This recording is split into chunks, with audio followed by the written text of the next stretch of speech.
get it. What's going on, everybody? I hope everybody had an incredible weekend. I'm your host, SchuZ Shoemaker, and joining me to kick off this show is none other than a man that holds a 12-0 record with 7 KOs. He goes by the nickname El Revolucion, and that is Emiliano Moreno. Emiliano, I appreciate you taking time to come on today, man. Thank you for having me. Absolutely. Well, first and foremost, man, I got to thank you because, first of all, happy birthday. Second of all, appreciate you taking time to come on today on your birthday. Yeah, thank you.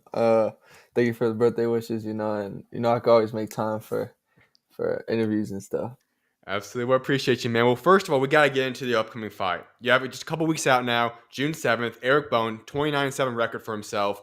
You're going to be the co-main event for the Pro Box TV fight. What's going through your mind now that you are just about a week and a half out from that fight now? Man, what's going through my mind is that I'm feeling strong, feeling ready. We made a lot of changes this camp. We got a strength conditioning coach, a nutritionist.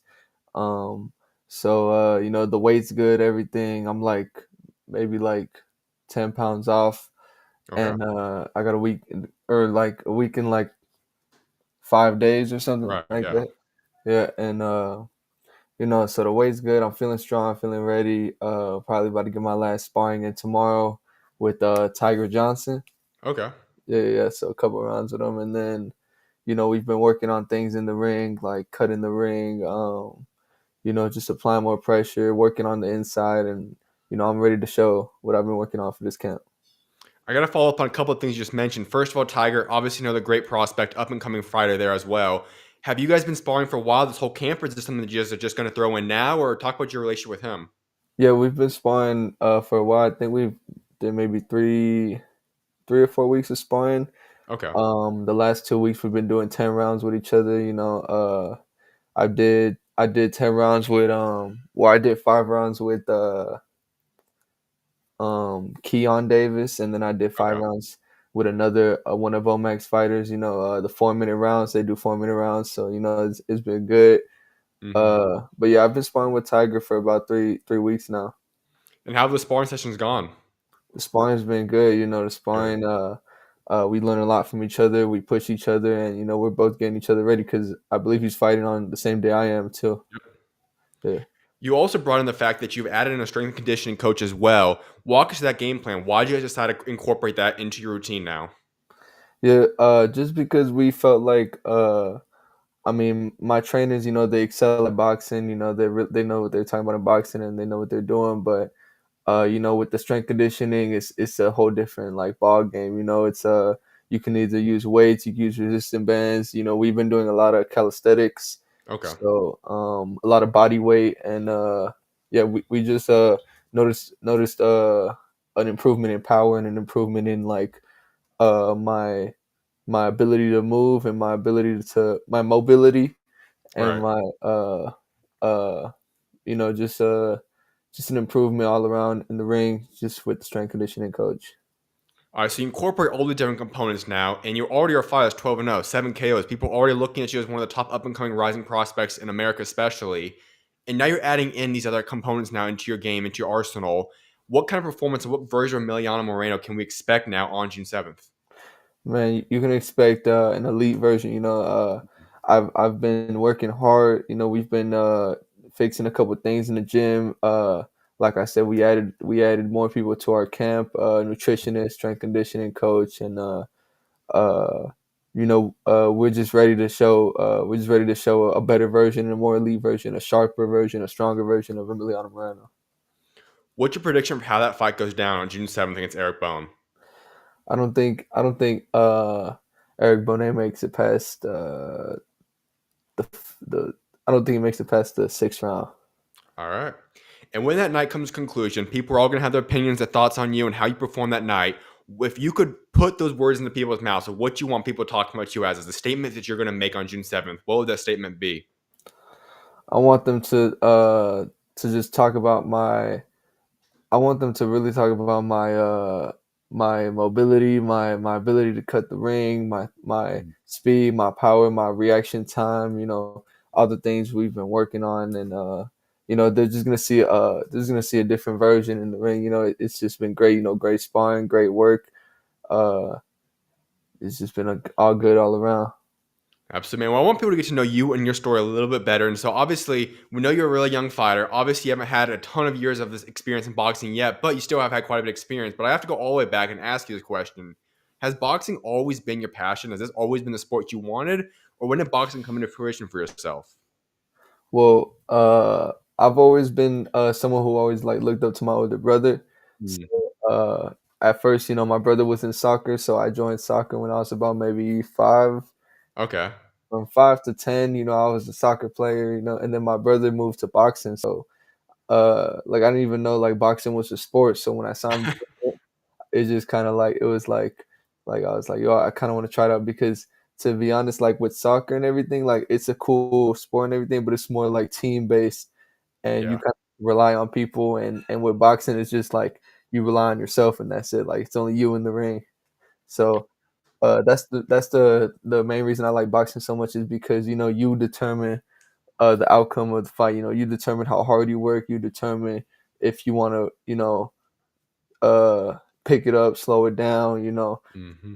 Determine whatever you want to do in that ring, and whoever works harder, it's going to show in the ring. And you don't have to rely on people. It's all you. So that's the main reason why I got into boxing at around 10 years old, 10 to 11. And then from there we my dad became real close with Jose Benavidez Sr. And Okay. we were training with David for a little bit, and you know we were really adapting to the pro style instead of the amateur style. So I only did about like 6 amateur fights, Hmm. and my record was like 5-1. Hmm. And yeah, so we were really focused on the pro style, and we decided that we were ready, and we were sparring with a lot of pros. We were sparring with Rio, um, Okay. people from RGBA, people from Wildcard, just a bunch of pros we were getting work in at 14, 15. And I turned professional at 15, and I started fighting in Mexico. And it's just been up from there. And then we went our separate ways with Benavides, but we thanked them for everything they taught us. And Hmm. and I just felt like we had to go separate ways because Jose had a lot of fighters, and there was not really much time being put into me, so my Okay. dad focused more to me. And yeah. Well, a few things I want to touch up that you just talked about there. First and foremost was when you got into boxing, would you say it was love at first sight? When you were 10 years old and you started just getting in that ring for the first time, training a little bit, did you just all of a sudden know at that moment this is what you want to do going forward? Or when did you know what, this is my calling, I'm going to go all in on boxing? I liked it when I first started, but I felt like I noticed I really wanted to do boxing when I was maybe 13, 14, 14 when I was sparring with the professionals. I was doing really good, and I noticed like I could this is something I could do. And Okay. I never really liked school, so I never really focused on school. And I just said, we could either like do school or like we could focus on boxing 100%. So then Hmm.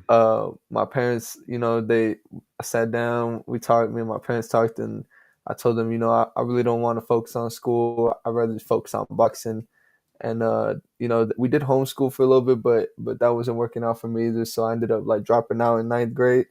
Okay. And then that's when I went full in on boxing, and then we turned professional like a year later after that. That had to be a wild transition for yourself because you're a young guy, and obviously some guys want to go down the amateur ranks and have the goals of playing or fighting in the Olympics or something along those lines. You chose to go pro route at 15 years old. Why was that a decision you wanted? Did you feel like pro game just suited you better, or was it just something amateur you didn't want to pursue, or why'd you make that transition at such a young age? I just really didn't like the amateurs, and my main goal for boxing was to fight for money, because I wanted to get paid, and I didn't want to, I wasn't really worried about the amateurs or the Olympics or anything. I really Okay. just wanted to get paid and make that my career. So I just focused on being professional, and yeah, we felt like, well, I just felt like professional was the best for me because that's what I wanted to do with boxing. I wanted to be professional. You also talked about the aspect that, and it is a blessing and a curse that when you're in boxing, it's not a team sport. So when you succeed, all the glory is going to go to yourself. But when you lost, which you haven't experienced that yet, but still the flaws, obviously it's all going to come back on you as well. That takes a lot of personal self accountability. Obviously, all the pressure is now placed on your shoulders, on your back. Has that been something you just embrace and you enjoy that aspect, or talk about that component of boxing? Man, like something about me, man. I just always liked pressure. You know, I always liked having Hmm. pressure on me, and I've always just liked the feeling of like is this gonna break me or make me? You know, like I always it's just like a I don't know. I personally like the feeling of all the pressure on me, Okay. and you know I understand like you know if we do lose, you know, I mean that's gonna be a lot of pressure. You know, a lot of uh I told you so, or you know what I mean, like Hmm. a lot of stuff that's gonna attack me. But I'm willing to take that risk for the glory as well. Absolutely, man. Well, you take that transition, you become a pro, 15 years old, and you have to start fighting in Mexico. That's obviously a little bit different transition. You're fighting another country, and that's the way you fight until you turn obviously 18. You can start working your way in America then. What were those fights like when you're going out to a different country, fighting out there? What's that experience like? Man, it's terrible, man. It's something I never want to forget it. You know, uh, the locker rooms were bathrooms. You know, uh, uh, I remember this one time we were in a locker room and it was like a sewer right under us, so it would just smell so bad in there, and it was so hot in there, and you know, the locker rooms were terrible. But you know, I actually remember this one time I was in Mexico and I was fighting and I needed to use the restroom, and I went to the restroom, and they were charging for toilet paper, and I was like, oh man, like And you're fighting in that fight? yeah, yeah, yeah. And I was like, oh, I went to get some money from my dad, and then I bought the toilet paper, but yeah, and then you know the arena, you know they're very authentic over there. You know they start screaming, yelling. Right. It gets real cool over there, you know, and yeah, I mean, even this one time, in another fight I had in Mexico, I was fighting and it started raining and like the rain was like going through the roof and and it was getting all over everywhere. But yeah, it's just something that you know you don't want to forget. You always want to remember that and be grateful for everything and always be hungry. Now I have to imagine that if obviously there's better, obviously better promotions, better things you could possibly get a part of that could possibly be hosted into Mexico down the future. Would that be something that you want to do? Like if there was obviously Pro Box TV or whatever it is, something in the future to go fight back in Mexico again, probably in a better promotional standpoint. Would that be something you'd want to do? Yeah, definitely. You know, I want to fight all over the world. You know, Okay. Mexico. You know, I'm pretty sure back when I was sparring with Tim Zoo, we were in talks to fighting. We were in talks with Tim Zoo's team in for fighting in Australia. You know, Okay.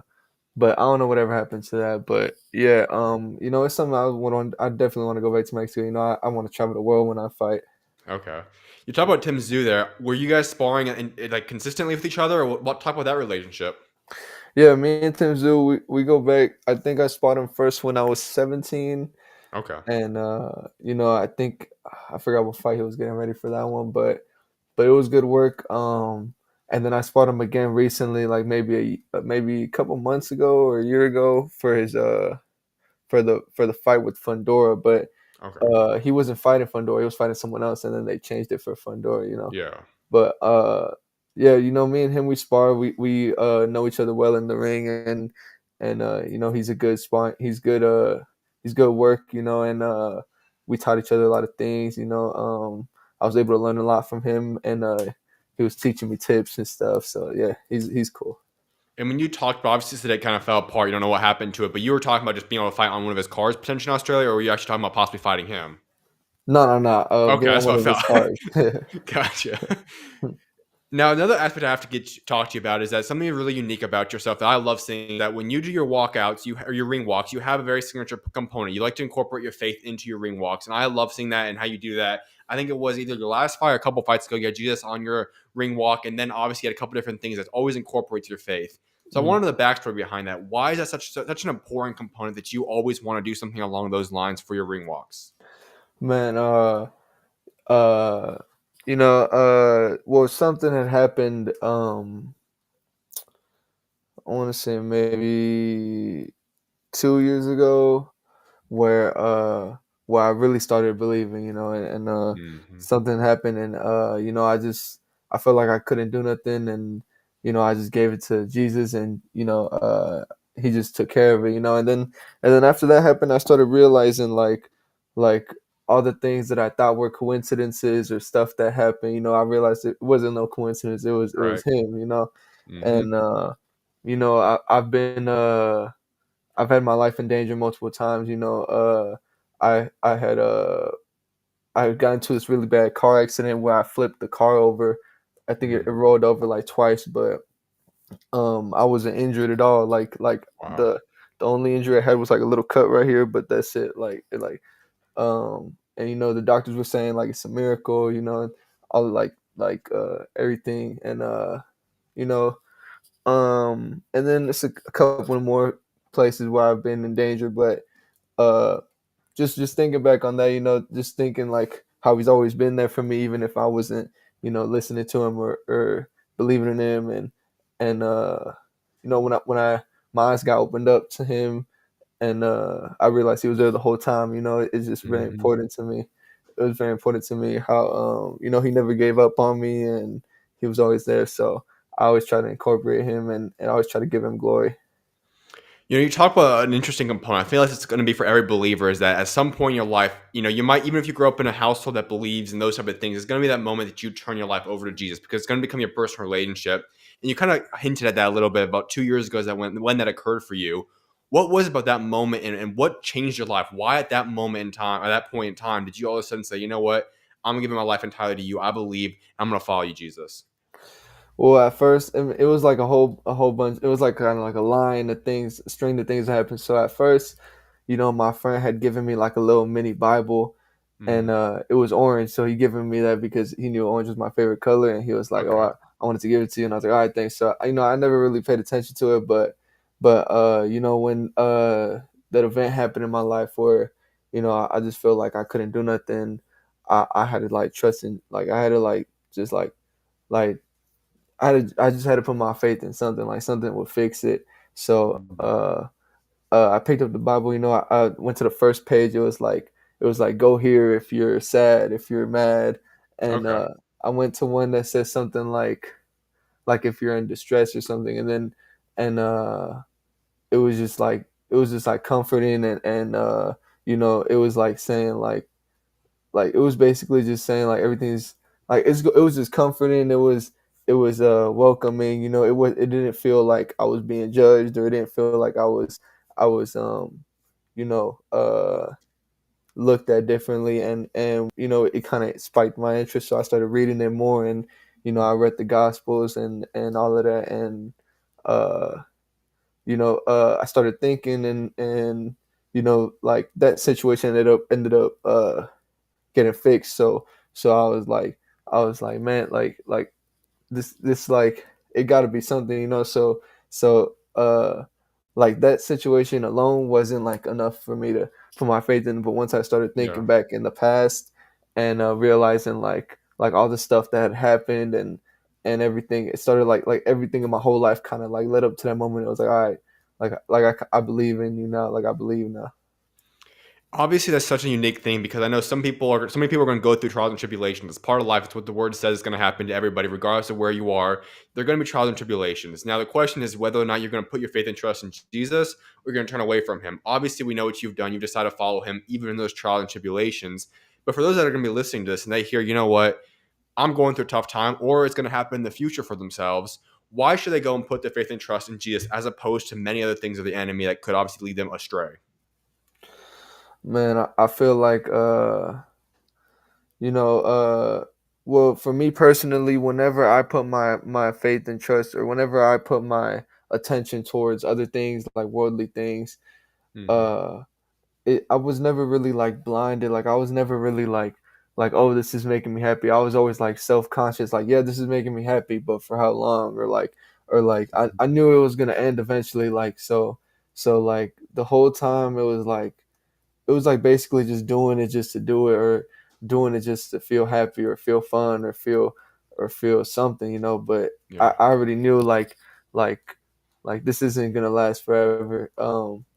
But with Jesus, it was like a different feeling. I felt like, yeah, I feel happy, and I was like, but but like this isn't gonna end. Like this is always gonna be here. He's always gonna be Right. here with me, and you know, so it's just different. When you put your faith and attention towards worldly things, it's always gonna leave you. Uh, it's gonna give you temporary satisfaction. It's not gonna be permanent. It's always gonna leave again. You're gonna have to chase it again. But Exactly. with Jesus, Jesus, he don't ever leave. He's always there with you, and it's just you don't have to chase him. He's already there with you. Amen, man. So I got to ask you then. Obviously, the first question I got into this topic about was the ring walk outfits. Is that something we can see going forward, whether it be your next fight and going forward in the future? Are we always going to see kind of incorporate some form of that into your ring walk and your outfits? Yeah, man. I'm always gonna have Jesus. Jesus. I'm always gonna represent Jesus through my ring walks and even outside in the street. I have Right. like some shirts that say Mhm. like stuff like Jesus. Like I have this one shirt that says "I love Jesus. Jesus loves you." So Uh-huh. it's just stuff I always like putting on. And that is the other aspect because I feel like so many people want to keep their faith closeted. I feel like maybe over the past couple of years, I feel like we've seen more people be more vocal about their faith. But still, it's kind of a tough thing for some people, especially newer believers. They want to keep it kind of closeted. They don't want to talk about it. That's not your case. You've decided to be vocal about it. You want people to know who you believe in, your trust in Jesus. What inspires you, and why do you feel so confident and bold saying, you know what? I don't care what people are going to think about me. I just want to go and share the light and be the gospel. Yeah, for me, it helped me so much. I just feel like it could help someone else, Yeah. maybe because for me, no one really sat me down or no one really explained to me about Jesus or anything. So I never really like looked Hmm. into it up until the moment where I was like, all right, I have to look for something, So I look for Hmm. Jesus, but so I feel like I don't want anyone to kind of like be in my position where they don't know where to look, and so I just always like tell people like just Jesus, man, I don't want to like I feel like it helped me so much. I want to help another. I want to have it help someone else. Hmm. All right, well, let's get back into your career because you eventually grow and you go to Pro Box TV. It's kind of where you've settled in now. You fought your past couple of fights there. Obviously, upcoming one against Eric Bombi on Pro Box TV as well. What led to this relationship with them? How did this come to fruition? When I did my pro debut in the USA, Hmm. Pro Box, or I believe my manager was reaching out to a bunch of promotions, and Pro Box was interested, so we just were like, okay, give us 4 fights a year, and we could sign with you, and they're like, okay, we signed with them, and the relationship's been growing ever since. Uh, uh, they're a very good promotion. They make very good fights, Hmm. and they started to upgrade their promotion a little bit. They're putting it out a little more, Hmm. and and and it's just been good. They've been putting me against fighters, good fighters, and just getting me out there and getting my name known. All right, well, I have to ask you about your Caesar Francis fight because obviously it was an interesting fight, top to bottom. I know you have started a little bit slow, then you started working your way back, and you seemed like you were almost in control up until the very questionable stoppage in that fight. Can you take us through just that experience? Because at first of all, did you expect it to be a stoppage? Like, did you think that should have been a stoppage, or what was going through your mind in the instance? In my opinion, I feel like it was a early stoppage, but I feel like I was gonna stop him that round, or if not the next round. Yeah. But it definitely was an early stoppage. I feel because I hit him with one punch and he backed up to the corner, and I felt like I followed him straight to the corner. I was gonna hit him with more punches, but then the ref jumped in. Yeah. But yeah, I mean that fight kind of like uh put a little chip in my shoulder because I know it wasn't my fault that the rest stopped the fight, but at the same time, I didn't have the best performance. I didn't perform how I usually fight, and uh, you know, uh, no excuses. Francis is a good opponent. He knows how to box very well, but also, the weight cut. It was a very terrible weight cut. Mm. And I feel like I just couldn't recover in that time because I felt like my brain wanted to do a lot of things, but my body wasn't reacting. But yeah, the fight was good, and I feel like I just felt like I knew I was going to get him eventually, and I got him in the sixth or seventh round. And, I felt like that was the round that I was going to take him out, after that punch, after I wobbled him back. I jumped right on him, but then the referee stepped in and stopped the fight. But the referee might have saw something that nobody else could see. He was up close. I mean, I didn't really see. I just punched him, and then I saw him go back, so I just like followed him. But Mhm. maybe the referee was looking at his eyes. Maybe something he saw something that no one was able to see. But um, yeah, man, it was a good fight, and we offered the rematch to him, but he didn't end up accepting it. So Okay. yeah. That's an interesting thing. I don't know if too many people have talked about that or know about that information. So you guys were willing to do the rematch with him, that obviously got turned down by his team then? Well, they just never responded. Okay, So gotcha. yeah. And I know, kind of going back to, you talk about adding in the new people into your camp, into your team, was because of the things that you learned, the weight cut being an issue for yourself, and those different components. Is that part of the reason that it kind of influenced you to say, you know what, let's go change things a little bit now heading into this next camp? Yeah, definitely. Okay. Definitely the nutritionist was um an essential. We needed someone to monitor the weight and keep me in discipline, keep me in check, and like just basically like satisfy my hunger without giving me the things that are Yeah. bad for me. So hmm yeah. All right, well, let's get into your future, because you're 20 years old today. You're such a young fighter, but you're already something that we talk about: 12-0, 7 KOs. You're already got people, as people are kind of being placed on people's radar at this point in time. But how do you look to progress now? Because like I said, plenty of time. You're 20 years old. Obviously, you could be fighting the sport for another 10, 15 years if you so want to be doing. When you talk about how you're building yourself up in terms of how many fights, is on your mind just getting more and more fights at the pro level underneath your belt and slowly working your way up? Do you have aspirations to become a contender in the near future, or where do you kind of look at in terms of your game plan going forward? Yeah, I definitely want to fight for a youth title soon. Mhm. Um, But my plans is just basically just become world champion. Right now we're doing catchweight fights. We feel like it's no point of fighting at 47 if there's like no big fight or no like title on the line or something like that. So right now we're just doing catchweight fights. We're fighting good opponents as well. Mhm. We're fighting good names and we're trying to prove ourselves that we're worthy of a title fight or a youth title or anything. So if I were to ask you, let's say 12, 18 months from now, year and a half, where do you see Emiliano Moreno being? Where do you see in terms of how many fights or accomplishments, where you're sitting at? Where do you see yourself in a year and a half? A year, I see myself at least with another 6 wins, maybe another 6 wins, and getting more talked about. I want to Sure. perform. I want to perform well, and show people what I can do, so they can keep an eye out on me and give me the chance I deserve. Because I feel like in a year from now I'll be ready for. In a year or two, maybe I'll be ready for a title fight. I feel like with the way I'm progressing and the new people we've added, I feel like we'll be ready for that. And I just want to win in spectacular fashions, and I just want to let the boxing do the talking for me and get people to pay attention. For those that don't know you yet, those of you that probably just maybe will be watching for the first time on June 7th, for those of you that just look at you as a top ranked prospect, why should people look at you and say, you know what, this is a guy that going forward, he's a special player, he's a special fighter? Why should people be excited for Emiliano Moreno? They should be excited because I I uh I switch things around. I put pressure. I like to make fights exciting. And the better the fighter, I feel like the better I can perform. I feel like uh man, I like to put pressure. I like to throw punches. I like to uh, get rid of punches. I like to counter. I like to do a lot of things, and that the fans like to see. They don't like to really see much boxing. Even though boxing is amazing. People don't really want to see that. They want to see punches and action and knockouts, and I feel like going forward, I feel like I could provide that, and I could be an exciting fighter to watch.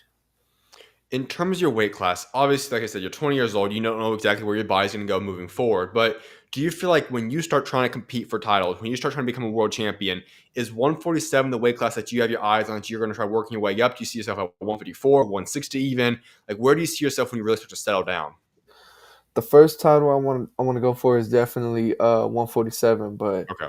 but maybe after that 154. From there I'll probably remain at 154 after the 147 title, because uh 147 I could make it, but it's just like, is it worth it to make it? Yeah. Like if it's for a title, obviously that's worth it. So I'm gonna make that. But for after 147, or maybe we don't get the chance at 147, we'll just be at 154 from I think I'll be at 154 most of my career, maybe even 160. Okay. Absolutely, man. Well, I got a couple of questions before I let you go. One of which is I got to ask you the backstory between your nickname, El Revolucion. Obviously, that's the revolution in English. Why is that the nickname you go by? Well, my dad noticed that, like, these days the fighters, they just pick and choose who they want to fight. They fight Mm-hmm. who they're gonna win against. And back in the day it wasn't like that. It was the best versus the best. Mm-hmm. So me and my dad came up with that name, to the revolution, to basically say, like, it's a revolution, like we're bringing it back, like we're fighting the best, and we're not scared of nobody, and we want to apply pressure, and we're not gonna uh you know uh we just want to bring back the old exciting fights, the fights that people want to see, not fights where you're gonna win. We want to bring back, we just want to bring back the old boxing, and that's what the revolution means. I love it, man. Well, I got one final question for you, Emiliano, and that is talking about your legacy. It's the question like wrapping up every single interview with. And so when you're done with boxing, obviously a very long time down the road, but when that day does come, you put down the gloves.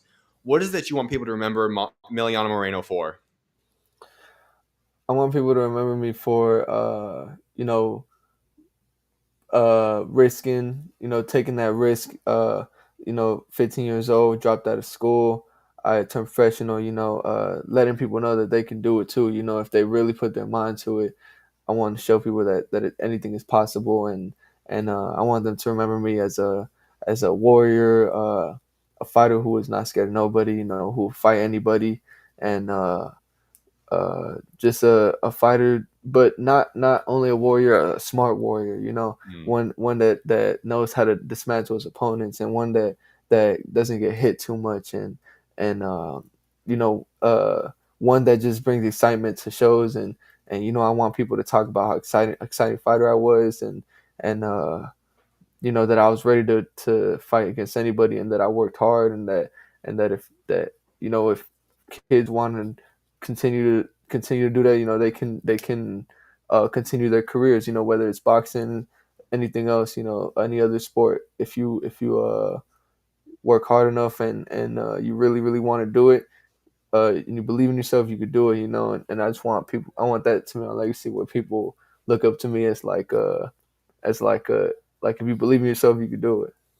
I love that answer, man. Well, Emiliano, appreciate you taking time to come on today. Happy birthday once again, and best luck on your June 7th fight. Of Thank you for having me. course, you're always welcome on, man. God bless. Thank you. God bless. I appreciate everyone for tuning into the interview. I'll have that clipped up and edited out as soon as the show is wrapped up with. I'm going to go on a short break, and then we'll get right into the remainder of the show. See you guys shortly.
What's going on, everybody? Welcome back to the SchuZ Show. I'm your host, Zach SchuZ Shoemaker.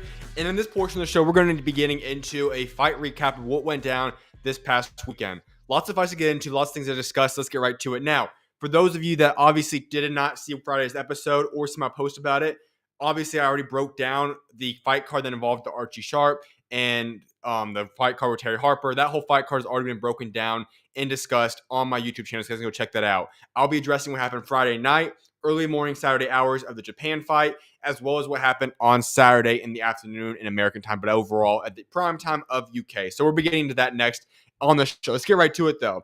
Starting off with a fight that I was going to wait to possibly go live on that I kept hinting at, and obviously the fight went a little bit longer than expected. So I'm going to be breaking down the IBF Junior Bantamweight title fight between Willie Baldo Garcia and Rene Calixto.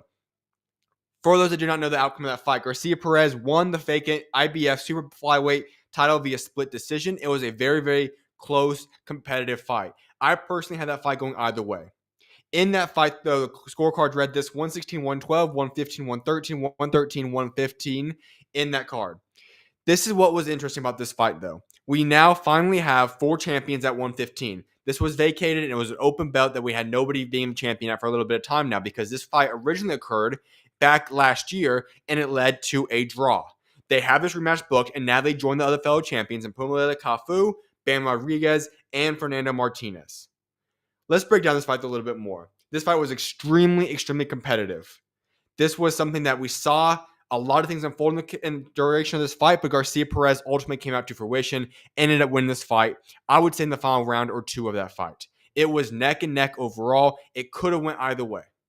But overall, I think Garcia Perez was the rightful winner. It was an incredible fight, though. High action, high pace. But let's break down what could be next for these guys.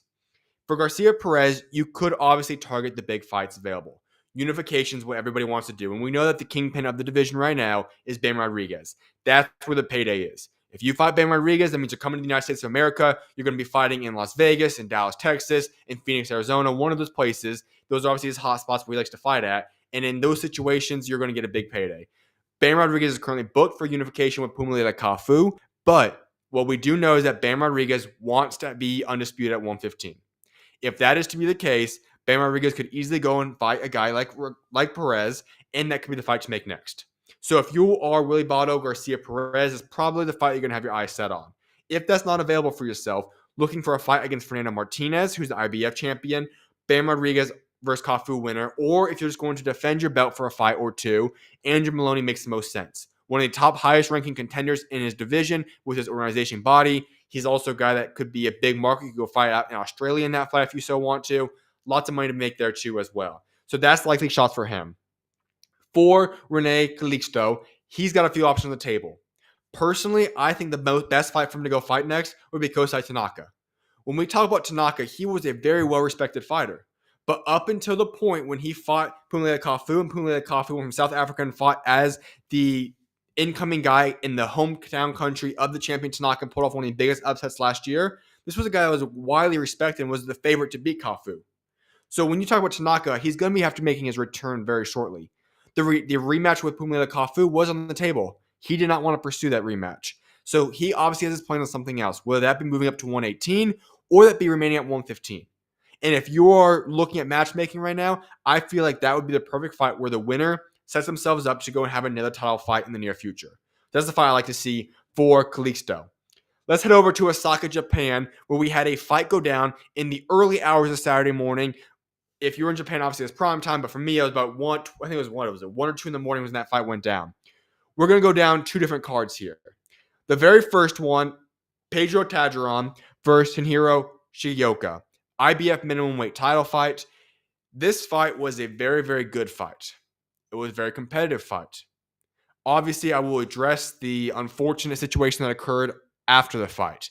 But for right now, I'm going to address what happened within the ring during the duration of that fight before we address news on that regards.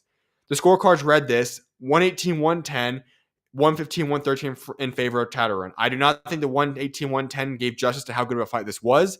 That was a very wide scorecard that I do not think gave proper justice to how that fight went down. 115-113 was the scorecard in favor of Shigeoka. So this fight was a very competitive fight. I personally think it came down to the final rounds once again. I think Tajaron won the fight. I think he was the rightful winner in this fight. And let me just give appreciation to him real quick. Pedro Tadron came over from the Philippines.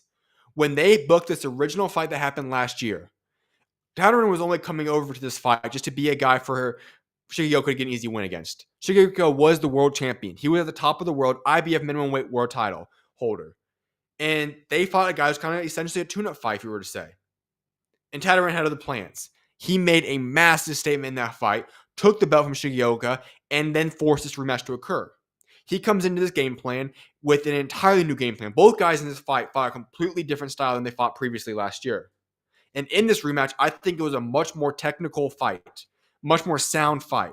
These guys did not exchange to the same level they did in the previous fight. It was still a very, very competitive fight, though. And Tatarin made a statement. He proved that, no, this was not a fluke when he pulled off the big upset last year. He is a legitimate threat in this weight class. He is a legitimate problem. And he made that very, very clear in this fight. It was a very, very good fight.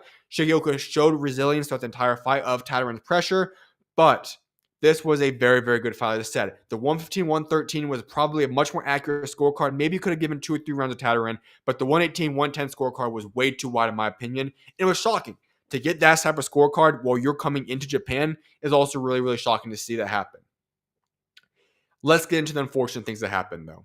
It was an incredible fight. All things seemed to be going well because there was not any cuts. There was no blood in this fight. It was not a brutal fight to that sense. Like I said, even if we were to compare the two fights, this fight was a lot less of a gruesome, hardcore fight than the first one was. This was a fight where, at the end of the day, nobody thought there was going to be any issues occurring. But if we do recall, Shigeoka also had to have medical attention following the first fight. Now, it was nowhere near as severe as what happened in this fight on Saturday morning, but he did have medical attention and obviously had to go through that last time. So now it does make you wonder, was he 100% healthy? Was he cleared? Was he ready to fight in this fight? That's what we're going to have to figure out over time and see what ends up unfolding there. But there was more than enough time for him to be able to recover. I don't think there were any concerns according to medical checkouts. Everything was fine heading to this fight as far as we know. And the fight went fine. He made it all the way through. They gave the scorecards. All went well. He goes to his corner, gets his gloves off, and then obviously we know what ends up unfolding at that point in time. He ends up collapsing, and obviously the tragic scene ends up occurring. Now, in terms of an update, we do not have anything at this point in time. The only thing that we do know at this point, and this came out just a little bit ago, the Japanese Boxing Commission will provide an update on his condition after speaking to his family tomorrow. Now, this was from Japan, meaning that this could be happening at any moment now, our time, because obviously it's the following day in Japan right now. We don't have any updates on this. So the Japan Boxing Commission will be giving an update. As soon as I see information, I will relay that obviously to you guys on the show, whether that be in today's show or tomorrow's show. The fact that they're not releasing it yet, and this will be coming out on essentially a Tuesday, which is, 4 days removed from the fight, is not the best of news. Also, the fact that they're going to be updating his family first, obviously it's a concerning situation. The way it all unfolded is a very scary outcome. Not something you ever want to see in boxing. Obviously, the hopes and prayers are with him and his family that he is able to make it out okay. When we talk about the situation, obviously the tragic situation, it happens in boxing. But at this level, when you're talking about a former world champion, a guy that was at the top of boxing, essentially, a world champion, it's a tragic, tragic situation to see. Hopefully, we have good news in the very, very near future. That's all that I can say about that. I will relay that information I said in the future. So when it comes to this next portion where I talk about what's next for guys, for Shigeoka, obviously the answer is very simple. He needs to get healthy. That's the only thing we have to say about this. In terms of what's next for him, he's a great fighter. He could go make his way and build himself up again, potentially that's in the future. For what happens right now, he needs to get healthy. If that means that his career is coming to a conclusion, then that so be it. He needs to make sure he prioritizes his health because collapsing twice, being hospitalized twice is not a good thing. And I just hope he gets okay and is healthy from this. As for Tataron, listen, this man made a statement on Saturday. He is a real deal. And when you talk about the minimum weight in boxing, there is one guy that I believe is a pound-for-pound level type of fighter that we're going to see develop into a multi-weight class champion against Oscar Collazo. Tataron's already pulled off a massive upset once in his career, and I would not be shocked the way he's been able to go into foreign environments and do his thing. This could be a very competitive fight against Collazo. I think if you're talking about what's next for Tataron, the biggest thing for him is unification with Collazo. That makes perfect sense for both guys. A unification fight, that fight needs to get booked. Now, before I go into the next thing, I appreciate you for tuning in. I see the comments coming in. I will address the comments right after that I get to this European card. Then I'm going to go into a comment section where I'll address comments and get into all those things. So if you guys have any questions, any comments you guys want me to answer, I'll be hopping to that session of the show right after I get to this fight weekend preview and recap. So I'll be getting to that comment very, very shortly. I appreciate you for tuning in, though. Let's hop over to Saturday now, actually more prime time, the European card, the Josh Taylor versus Echo Essuman fight card. This fight card had a lot of things go down in this card that I'm going to be addressing right now. First and foremost, Alois Jr., David Jamieson. This fight went exactly as I had predicted. I think when you talk about Alois Jr., he's a very underrated cruiserweight. Is he a guy that's going to make massive strides when it comes to the world scene? That's to be determined. But when you talk about the British scene, he has more than made his mark, and I figured this was going to go exactly how it went. He gets a stoppage in the third round. He had a lot of power. He dropped Jamieson multiple times. KO in the third round. Just dominant performance in this fight. And that was a statement by Alois Jr. Where I sit here now today, and I will say this. There is only one fight to make right now for Alois Jr. It makes too much sense. Alois Jr., Vidal Riley. Listen, there's other guys I couldn't list. Other guys in the top 15 over different organizations. All these things, sure. No, one fight's to be made. Alois Jr., Vidal Riley. This is a fight to make at cruiserweight. It's a massive domestic fight. You have both guys perfectly lined up in timing-wise. Both these guys have now accomplished big wins within the past month, so it's perfect timeline-wise. And both these guys are going to be coming into the fight with accomplishments, with awards that bring something to the table. And the winner of that fight would perfectly set themselves up to go into the world stage then. That would be the crowning moment, saying if you win that fight, you are now progressing into a standpoint where you're ready to go take a world stage fight. And maybe that world stage fight would be against a fellow domestic man in CBS. That could very well be the case, but CBS is a former world champion. He's a top contender, so on and so forth. So if you are one of these guys, Alois Jr., Vidal Riley, this is the fight to make. I don't think any other fight makes sense. I'm not even going to list anybody else because that fight must get made next. It makes too much sense. It's a perfect fight, entertaining fight. You could easily promote that fight domestically. That is the fight to make at the cruiserweight division on the British domestic scene. Let's head over to the next fight that was on the main card. Reece Lynch versus Jonatas Rodrigo Gomez de Oliveira. Super lightweight fight. For those of you that do not know Reece Lynch, he actually will be on the show in the very near future. We're getting a date set up very, very shortly now. But he has had an incredible amateur career, and he makes his pro debut this past weekend. When you look at Scottish boxing, you have the likes of a Josh Taylor and so on and so forth. Obviously, that generation is starting to move on. Maybe Josh Taylor, he might even be retiring yet. I'll be discussing that momentarily. But for them, they were looking for that next Scottish star.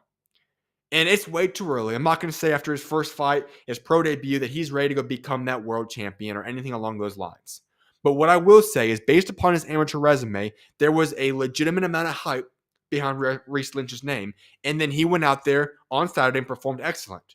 He gets a second round KO. He had great accuracy, great speed. He looked very, very good. Now, as I said, I'm not going to sit up here and say this is the future, this is the world champion. No, but did he show flashes of a guy that when I look at boxing, I look at what he brought to the table in that short duration? It was a very, very short fight, obviously. But what I witnessed in that fight, also what I know from his amateur background, that I feel that this is a guy that we need to keep our eyes on. We are looking 2 or 3, maybe 4 years down the road until this is a guy that we're legitimately considering, that next Scottish champion. But what we see already, the information that we've been able to dialect and reflect on, this is a guy that we got to keep our eyes on. Very intriguing debut, very intriguing prospect. What's next for him? Obviously, just build himself up. He's got multiple years, just get a lot of fights under his resume, keep building up fights under his belt so that he's ready to go in the future. But this is a guy that I was very impressed with, and I think we have to keep our eyes on. Let's head over to a prospect that is more than deserving of praise, though. This is a prospect I know everybody knows well about. Mosi Toma. I said this fight was not going to go very long. I said this fight was going to be a quick stoppage and that he was going to make a statement. Did that not just happen? Listen, Itoma is much more suited for top-level heavyweight fighters than to fight a guy like Mike Balogun. This is a guy that, sure, he's fought the heavyweight division. Sure, he's got some wins on his resume. We're looking at Mosi Toma at a different level right now. And let me say this real quickly before I go on a hype train about Mosi Toma. I am all for the hype. He deserves the hype. Has he solidified the hype in terms of saying that this is a guy that's going to go forward as that next heavyweight star? Obviously, we can't say that yet. And I always do have a problem when we start proclaiming any guy in any sport as the next you put in the fill in the blank of a superstar athlete. If that isn't basketball, we have a guy like Victor Wembanyama. He is the next Kevin Durant, LeBron James, so on and so forth. In football, he is the next Tom Brady. You know what I'm saying. And the reason behind that is, listen, you can't compare a guy that's yet to accomplish anything at that level to a guy that's accomplished everything. And at the same time, what makes each one of these superstars great is that they are new. They are generational. When you are generational, you cannot compare yourself to the former past. The past is a great legacy, but you are the new, that guy. You are the guy that people are going to be listening and talking about later on because you're different. When we talk about great guys, let's look at Patrick Mahomes in football. Patrick Mahomes is not Tom Brady. There's not many similarities. But are they both legends? Are they both going to possibly go down as the greatest of all time? Sure. And the same can be said about basketball, soccer, or football for those that are British tuning in, so on and so forth. And so when we're looking at boxing and we're going to go list and say Mosey Toma is Mike Tyson, is Muhammad Ali, is, you name, fill in the blank of the different all-time great Lennox Lewis, all-time great heavyweight fighters, obviously it's a little bit early to say that. At the same time, is this the best prospect in boxing today? Without a shadow of a doubt. When you look at the way he fights, and here's what's special about Toma. He's not just a big, strong heavyweight, the likes of an Anthony Joshua, the likes of a Tyson Fury, those type of guys. This is a guy that is big, but still able to move fluently. His ability to get around the ring, he's a very skilled boxer. And that's scary. When you have those fighters that have the skill set and have the power, that's when you get one of those all-time greats. And that's why he's drawing the praise that he's currently receiving. And that's why I say I'm okay with him getting that praise. He deserves it. He is that guy, and he's going to be a superstar in the future. The biggest thing about Mosey Toma, though, is obviously it's time to step up. You look at that fight, second round KO in that fight from Mosey Toma. He did his thing. That's that. Dropped him 3 times, dominating fight. He showed why he's the best prospect in boxing. But what's next for him? Well, it's time to start working your way up. We can't be playing these games any longer with Mosey Toma. If I were them, I know there's rumors of saying Marlon Bocoli. I don't expect that to be the case that we're going to see happening next. And I don't think that should be the case either. That's a big, big jump. Now, is he capable of doing that? Possibly. I'm not going to go against that. But if we're looking at this, it is time for him to fight somebody that's in an organizing body that's ranked in the top 15. Not somebody that's just going to be thrown out there and say, top tier, Ring Magazine top 10 type of guy, but somebody in there. Because when you look at those top 15 rankings at the heavyweight division, there's a lot of guys in those ranking groups that probably don't deserve to be ranked in the top 15, but because of connections, relationships, whatever it might be, they're thrown in there. So who are some guys that we're talking about here? I think you look at a guy like a Jermaine Franklin, Nelson Heisa, Michael Hunter. Those are the type of names that I'm looking at currently for him to say, you know what, this is your next guy to fight. They all make a lot of sense. It makes a lot of sense possibly get that fight made, and I would love to see those fights happen. And if you can get that fight in August or September, by the end of the year, December, or maybe even early 2026, you make that jump to a top 10 Ring Magazine type of guy. Whether that be a Martin Bocoli, that be an FAA Jogba, that be one of those types of guys, that's where you go after. And if you are successful in that duration, that path, then you get your world title shot, summertime of 2026. That's more the realistic outline game plan I see from Mosey Toma, and I think that makes a lot of sense for him. So when we're looking at Mosey Toma, yes, he deserves the praise. Yes, he is going to be that next great prospect. He is the best prospect in boxing right now. But we got to make sure he goes and continues to progress properly, and I think he will do just that. I want to say one more thing about the prospects in boxing. I think when we look at prospects in boxing, there's 2 guys that stand out the most to me. Mosey Toma and Abdullah Mason. Those are the 2 guys that I have my eyes set on. Abdullah Mason fights June 7th in Norfolk, Virginia. Keep your eyes out on for him. Those are the 2 guys that when you look at top prospects in boxing right now, they both have the resume, they have the accolades, they have the skill set, they have the film, that when I look at them, I say, you know what? These guys are for real. These guys are the next era of boxing, at least 2 of the faces. I think I'm confident saying that about those 2 guys. Let's move over now to the co-main event, Nathaniel Collins, Lee McGregor. I was wrong about this prediction. I'm always cool saying that. If I'm wrong about prediction, I will certainly say that in that statement. But here's what I'm going to say about this fight. Nathaniel Collins put a beating on Lee McGregor. Nathaniel Collins made a statement. This fight was a massive fight for the featherweight division because the winner was going to get himself a massive fight on the world scene, whether that be against the likes of a fellow domestic fighter or that be against the likes of a world champion. This was what this fight was going to set up. I thought Lee McGregor was going to pull off the win here. Boy, was I wrong. Nathaniel Collins stepped up his game. Nathaniel Collins went out and made a statement. That was an incredible performance. Stopping Lee McGregor in the 4th round, Lee McGregor had nothing. He could not stop the power. He could not stop the speed. He had 3 knockdowns before the stoppage. 4th round KO. Just an incredible performance by Nathaniel Collins. And at this point in time, you can now say Nathaniel Collins, he is the king of Scotland. I talk about recent, how he's the future. This Nathaniel Collins is the guy right now in Scotland. He is one of the biggest names, and he is representing that nation, that country, that country really, really well. He put on an incredible display. So what's next for Nathaniel Collins? Well, you could fight for the WBC World Championship if it is vacated. And the likes of those guys that could go fight for would be Bruce Carrington, Carlos Castro, Brandon Figueroa. Those are the 3 guys I see him targeting as a potential fight for a world championship, because I do believe that Stephen Cowboy Fulton will be moving up weight classes to 130. If that happens, that belt becomes vacant. Those 3 guys are all in the mix to fight for that world championship. Nathaniel Collins should have solidified himself as one of those names. If I were to pick who I think would happen in that fight, it would be Bruce Carrington and Nathaniel Collins. I would love to see that fight. As for Lee McGregor, listen, he's going to need to rebuild himself back up. And the good news is that he's done this before. This will not be the very first time that Lee McGregor has had to rebuild himself up. He has done this in the past. It has been something that he's already done before. And I believe that he will do it again. He will return. Now, will it be to a world scene? Will he be a guy in the top 15 again? I don't know. But will Lee McGregor be a guy that puts on good domestic fights in the future again? I believe so. He's built himself back up before, and I believe he will do so once again. Let's head over to the main event now. Josh Taylor, Echo Esserman, main card. What an upset. Listen, let me set the table for you guys real quickly. Josh Taylor heads into this fight, and Josh Taylor is the guy that's heavily favored.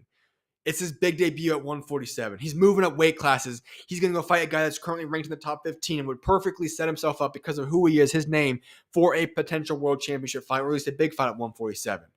This was another guy adding into the 147 watch list. And we head into that fight. In the very beginning portions of that fight, Josh Taylor looks quite well, if we're going to be honest. It was like, okay, Josh Taylor's ready to go. He's recovered. His body looks good. He looks strong. Josh Taylor is ready to go and fight at 147.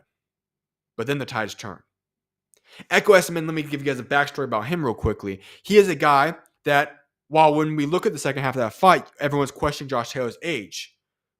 Echo Esserman is 2 years older than him. He's 36 years old currently, where Josh Taylor is 34. And here's the thing. His style of fighting that works a lot better at this weight class, and the way he fights. He fights a grueling, tough, physical fight. And Echo Esserman came out victorious in that fight, rightfully so. That second half of that fight was the complete polar opposite of the beginning portions of that fight. Josh Taylor was not able to withstand the second half of that fight. Josh Taylor was not able to continue to progress the way he fought in the beginning of that fight.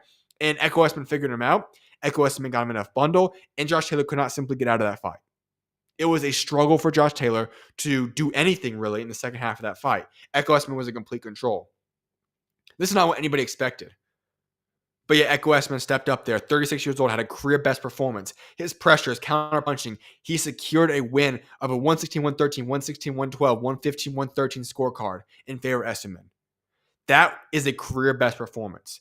And massive props to him. He's fought a long time. He's worked his way into this position. He's 36 years old, and he has the career-defining win on his resume now.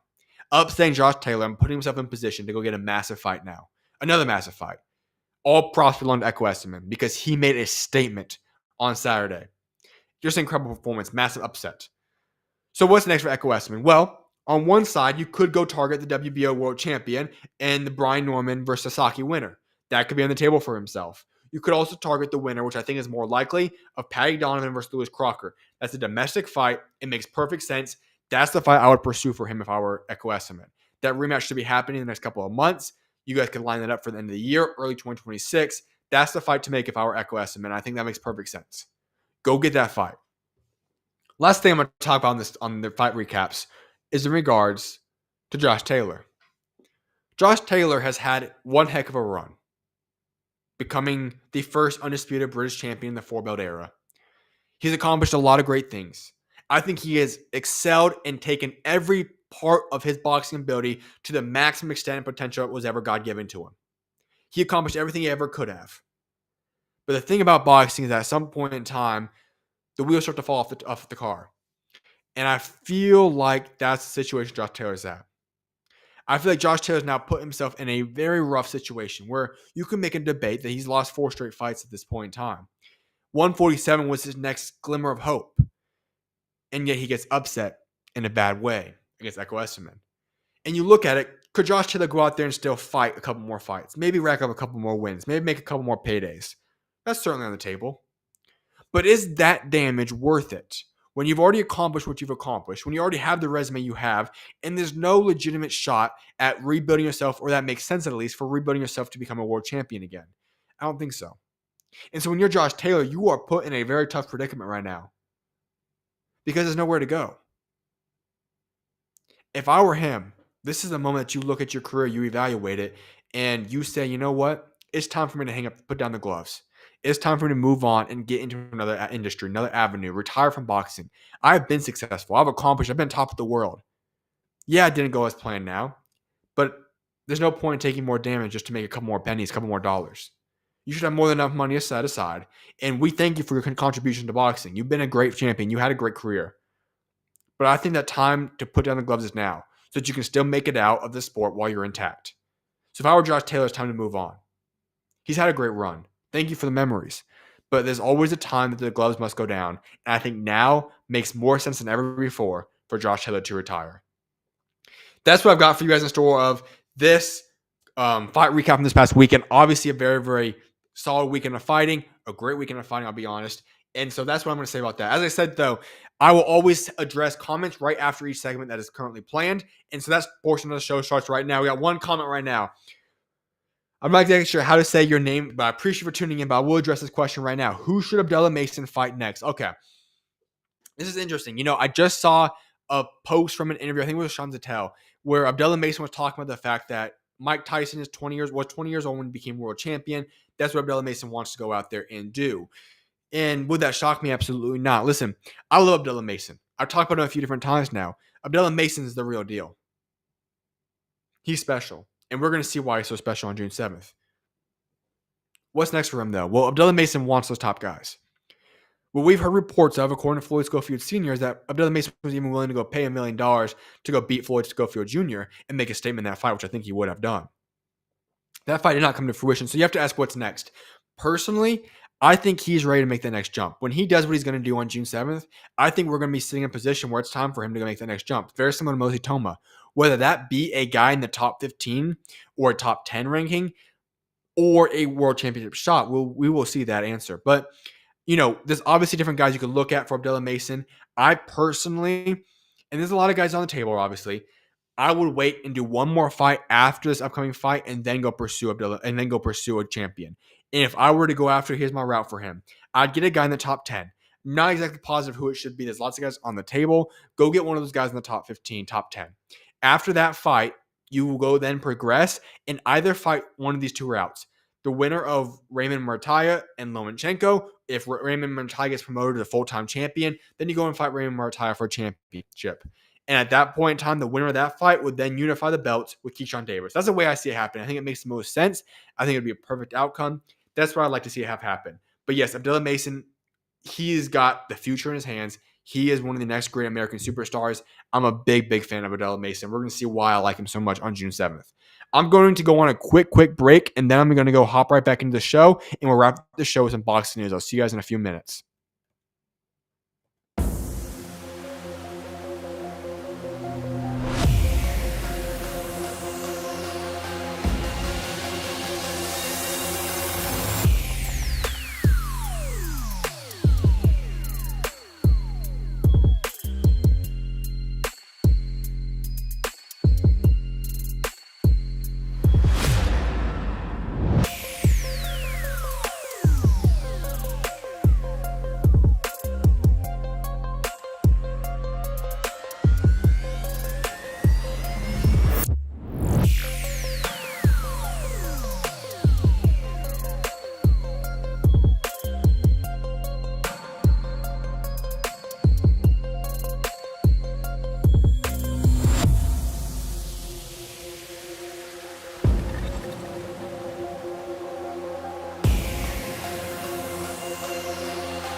What's going on, everybody? Welcome back to the SchuZ Show. I'm your host, Zach, SchuZ Shoemaker. And this portion of the show, we're going to be hopping into some boxing news.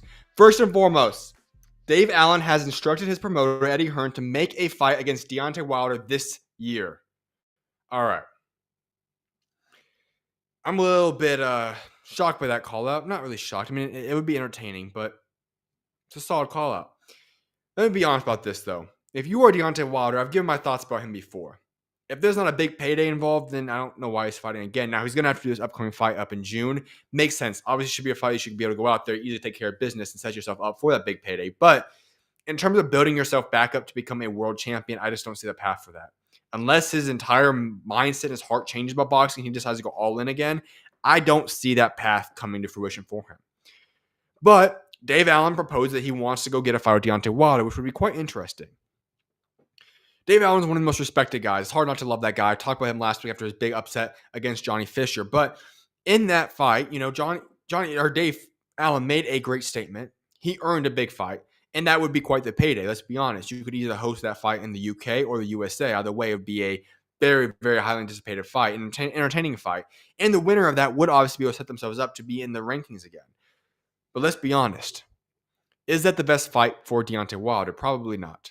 If you're Wilder and you are going from a promotional aspect and you look at the opportunity to go fight Anthony Joshua potentially, if you were to go have a statement KO, as I said he's going to have to require, that probably is the route you're going to go. It might not be the fight we want to see, but if that's on the table, that's the fight you're going to go after and pursue. Only time will tell, but that's what I'd say. But for Dave Allen to call him out is a unique call out. I like the call out. And if it were to come to fruition, it would be a great payday for Dave Allen, a great opportunity for Dave Allen. So we'll see what ends up unfolding. Nothing against him trying that opportunity out. I feel like this next topic I'm going to get into is a topic that is discussed, almost every single day now? About once or twice a week, probably to be more specific and accurate. Tyson Fury went on social media a couple days ago insisting that he will not be making a boxing comeback. What would I return for? I'm retired and I'm staying retired. A couple hours later, Anthony Joshua responds with this. He's on a private jet, it appears, and he posts a picture with these words on his IG story. One of these days, it'll be me standing in the opposite corner, ready and fully charged spiritually. Now, the picture he's showing is Tyson Fury, okay? Anthony Joshua wants to fight with Tyson Fury, and guess what? I think Tyson Fury wants to fight with Anthony Joshua too. That's my guess. And we have to remember this, okay? This is an interesting era of boxing. The new era of boxing, there's a lot more social media, interviews, Twitter wars, X wars, going back and forth that way on social media. But that generation, the Tyson Fury, Anthony Joshua, these are the guys that introduced and brought social media into fruition. And they still have that social media, that social media talent skill.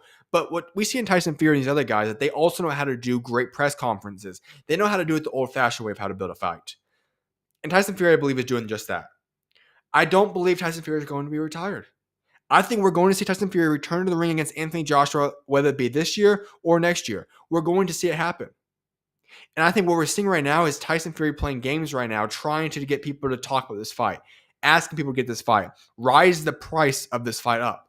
And when he does it and he comes out of retirement, this fight will be massive. Tyson Fury, Anthony Joshua is still the biggest fight to make in boxing. I believe it will happen. Another breaking news, Lester Martinez is tabbed as a replacement opponent for Terrence Bud Crawford in September. Therefore, that means if Bud Crawford can't go against Canelo Alvarez, Lester Martinez will be stepping up. David Benavidez is expected to return to the boxing ring in the early fall. October is most likely, but there is a chance that he fights in late September. I think there's a perfect fight to make there. I've talked about it on Friday's show.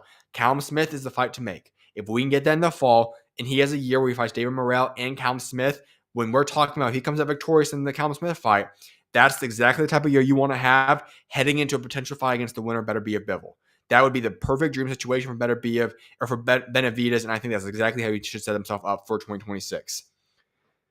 According to the latest WBA and WBC rankings, Jose Rayo Valenzuela has moved back down from junior welterweight division to lightweight. What's interesting about this is that both him and Pitbull Cruz have both moved back down to 135. They were champions at 140, obviously lost their belts.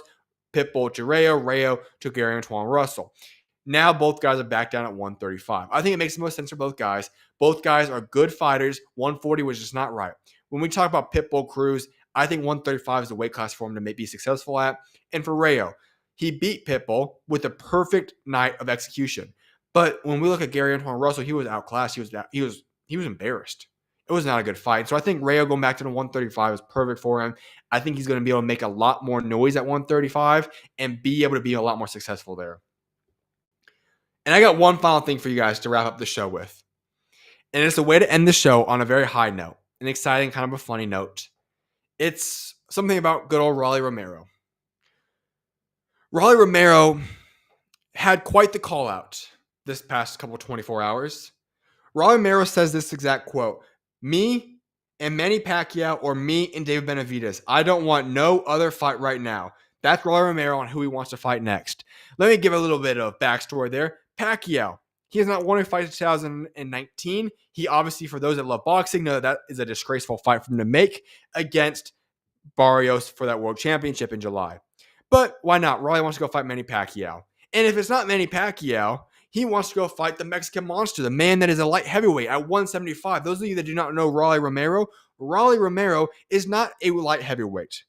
In fact, he is multiple weight classes lower than that. He is currently at 147. If you don't know math very well, that is about roughly a 30-pound drop in weight between him and David Benavidez. But who does Rolly Romero want to go out there and fight? None other than the Mexican Monster, or a guy in his mid-40s that, well, let's be honest, probably should not even be back in boxing. That is who Rolly Romero wants to fight. And all I'm going to say is this. I'm well aware that this is not a serious take. He's probably not going to, he could fight Pacquiao, but most likely he's not going to fight either one of those guys. But all I can say is that man is boxing better when Rolly Romero is in the spotlight, because there is no one in boxing that is more funny than Rolly Romero. He is a top-tier comedian when it comes to boxing. And that's the type of guy that I love being in the spotlight. With that being said, I appreciate each and every single one of you guys for tuning in to today's show. I hope you guys have a blessed remainder of you guys' Monday. I will see you guys in not too long, actually. I'll be back on air 11 a.m. Mountain Standard Time tomorrow. I've got 2 interviews and a show to get into. So you guys are not going to want to miss that show. I will see you guys tomorrow. Have a great, blessed rest of your Monday. And I also want to say this actually before I wrap up the show. Because of the fact that we got into an interview in the very beginning, I didn't say this, but I want to make sure I spend time saying this. I addressed this on social media today. But make sure to take time to remember those that laid down their lives for you today. With it being Memorial Day, it is a day of remembrance. Yes, we got Monday off, and people got a 3-day weekend. That's awesome. But don't forget why that we have this day off. Enjoy it with your family. Enjoy it and all those things. But make sure you spend some time today reflecting, thinking as to those that made the greatest sacrifice you can make on earth as a human being, to lay down one's life for somebody else. That is why we have this Monday off.